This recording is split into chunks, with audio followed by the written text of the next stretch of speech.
अजनबी की छाया सर्दियों की ठंडी रात थी। घड़ी की सुइयां आधी रात के 12 बजा रही थीं।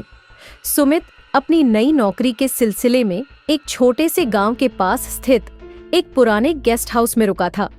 गेस्ट हाउस वीरान और सुनसान था, लेकिन थकान के मारे उसने ज्यादा परवाह नहीं की।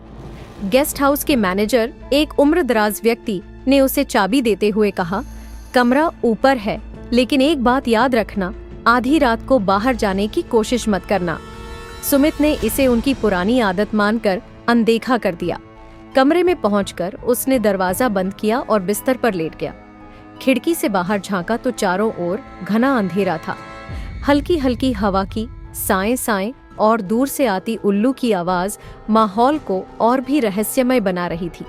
करीब 1 घंटे बाद सुमित की नींद खुली। उसे लगा कि दरवाजे के पास कोई हलचल हो रही है। उसने ध्यान से सुना। कोई धीमे धीमे कदमों से चल रहा था। वह थोड़ा सतर्क हो गया। शायद कोई और मेहमान होगा, उसने खुद को समझाया। लेकिन तभी उसने देखा कि खिड़की के बाहर कोई छाया गुजर रही है। सुमित का दिल जोर से धड़कने लगा। उसने झट से खिड़की बंद कर दी और पर्दे खींच दी। अब उसे असहज महसूस हो रहा था। कुछ देर बाद दरवाजे पर दस्तक हुई। सुमित ठिठक गया। इस समय कौन होगा? उसने मन ही मन सोचा। उसने दरवाजे की झिड्डी से झांका, पर बाहर कोई नहीं था। सुमित ने डर के बावजूद दरवाजा खोला, लेकिन बाहर केवल खाली गलियारा था। जैसे ही उसने दरवाजा बंद किया, तभी उसे खिड़की से किसी के हंसने की आवाज सुनाई दी। डरते डरते सुमित खिड़की के पास गया। उसने पर्दा हटाया तो देखा कि बाहर एक औरत खड़ी थी।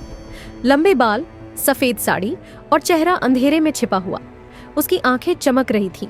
सुमित ने दरवाजा और खिड़की दोनों बंद कर दिए और बिस्तर के पास पड़े फोन को उठाने की कोशिश की, लेकिन फोन डेड था। तभी कमरे की लाइट खुद बंद हो गई। सुमित का पूरा शरीर पसीने से तर हो गया। अब उसे अपने पास ही किसी के चलने की आहट सुनाई दी।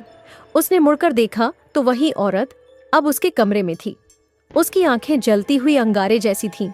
सुमित ने चीखने की कोशिश की, लेकिन उसकी आवाज जैसे गले में फंस गई। वह अपने पैरों को हिलाने की कोशिश कर रहा था, पर वे जड़ हो गए थे। औरत धीरे धीरे उसकी तरफ बढ़ रही थी। अचानक दरवाजे पर जोर की दस्तक हुई और लाइट वापस आ गई। सुमित ने देखा कि औरत गायब हो चुकी थी। वह दरवाजे की ओर भागा और जैसे तैसे मैनेजर को आवाज लगाई। मैनेजर ने घबराते हुए कहा, मैंने तुम्हें चेतावनी दी थी। वह औरत यहाँ हर रात आती है। जिसने उसे देखा वह यहाँ से बचकर नहीं जा सका। सुमित को लगा जैसे उसकी जान अब खतरे में है। अगली सुबह वह गेस्ट हाउस छोड़कर कभी न लौटने की कसम खा चुका था।